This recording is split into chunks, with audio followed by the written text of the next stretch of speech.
दिसंबर की वह रात मनाली की पहाड़ियों पर मौत का तांडव लेकर आई थी। आसमान से गिरती बर्फ अब सफेद मखमल नहीं बल्कि लोहे की चादर सी सख्त और ठंडी महसूस हो रही थी।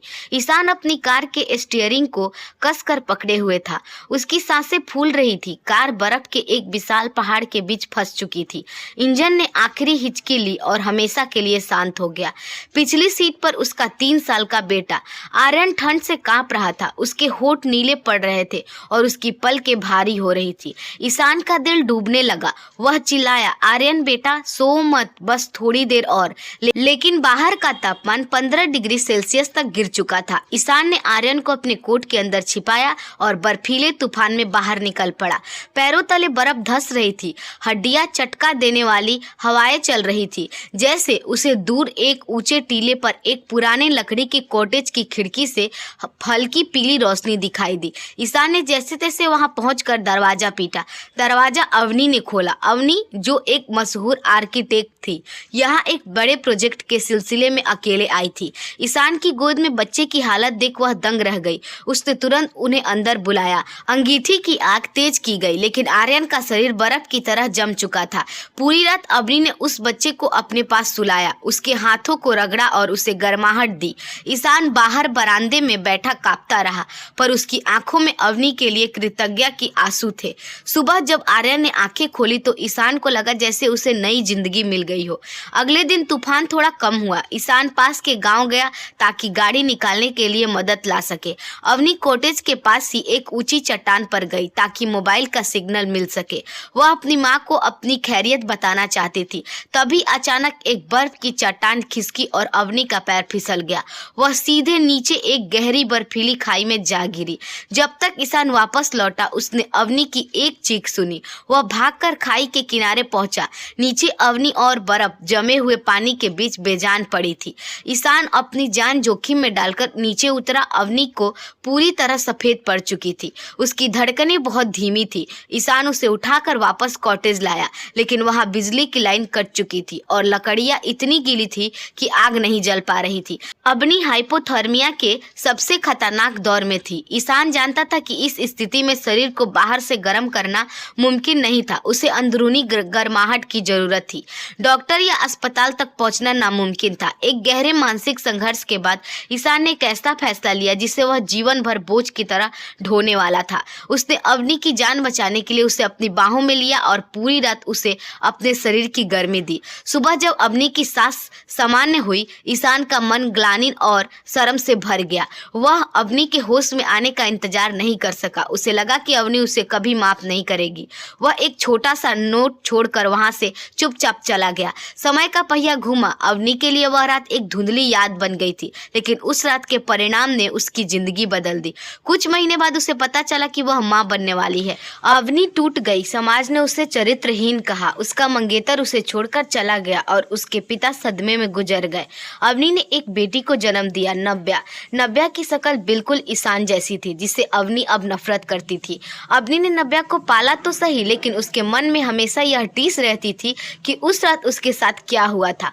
वह भोपाल चली गई और खुद को पूरी तरह काम में डुबो दिया। 5 साल बाद ईशान अब एक बहुत बड़ी कंस्ट्रक्शन कंपनी का मालिक था, लेकिन उसने कभी दूसरी शादी नहीं की। वह हर पल उस रात को अवनी की ढूंढता रहता था। किस्मत ने उसे एक मौका दिया। अवनी उसकी कंपनी में सीनियर आर्किटेक्ट के पद के लिए इंटरव्यू देने आई। जैसे ही अवनी कैबिन में दाखिल हुई, ईशान के हाथ से पेन गिर गया। अवनी उसे देखते ही पहचान गई। उसकी आंखों में आग उबल रहे थे। उसने मेज पर रखी पानी का जग ईशान के चेहरे पर फेंक दिया। तुम्हारी हिम्मत कैसे हुई मेरे सामने आने की? तुमने मुझे कहीं का नहीं छोड़ा। अवनी दहाड़ी। ईशान खामोश रहा। उसने बस इतना कहा, अवनी उस रात मैंने जो किया वो तुम्हारी जान बचाने के लिए था। जान बचाई? तुमने मेरी रूह मार दी। देखो इसे। अवनी ने नव्या की तस्वीर ईशान के सामने पटक दी। यह तुम्हारी उस रात की निशानी है। इसने मेरा सब कुछ छीन लिया। ईशान नव्या को देखकर फुट फुट कर रोने लगा। उसे यकीन नहीं हो रहा था कि उसकी एक बेटी भी है। ईशान अवनी के घर पहुंचा और उसके पैरों में गिर गया। उसने अवनी की माँ से माफी मांगी और अवनी को अपनाने का प्रस्ताव रखा। अवनी की माँ ने उसे समझाया कि नव्या को एक पिता के नाम की जरूरत है। भारी मन से अवनी ने ईशान से शादी की, लेकिन एक शर्त पर। हम एक ही छत के नीचे रहेंगे, लेकिन तुम मेरे पति कभी नहीं होगे। तुम नव्या के पिता हो सकते हो, पर मेरे कुछ नहीं। ईशान ईशान ने शर्त मान ली। वह नव्या और आर्यन को साथ लेकर अपने बड़े बंगले में रहने लगा। आर्यन जो अब 8 साल का हो चुका था, नव्या जो देखकर बहुत खुश था। वह उसे अपनी छोटी बहन मानकर उसकी रक्षा करता, लेकिन अवनी आर्यन से नफरत करती थी। वह आर्यन को देखते ही ईशान के उस कथित अपराध को याद करती थी। वह आर्यन को झिड़क देती, उसे प्यार नहीं करती थी। आर्यन अक्सर ईशान से पूछता, पापा नई मम्मी मुझसे बात क्यों नहीं करती? ईशान के पास कोई जवाब नहीं होता था। एक शाम ईशान, अवनी और दोनों बच्चे एक पार्टी से लौट रहे थे। रास्ते में कार का भयानक एक्सीडेंट हो गया। गाड़ी पहाड़ी से नीचे लटक गई। ईशान ने अपनी जान की परवाह न करते हुए पहले नव्या को निकाला, फिर अवनी को। जब आर्यन को निकालने की बारी आई तो गाड़ी खिसकने लगी। ईशान ने आर्यन को बाहर फेंका, लेकिन खुद गाड़ी के साथ नीचे गिर गया।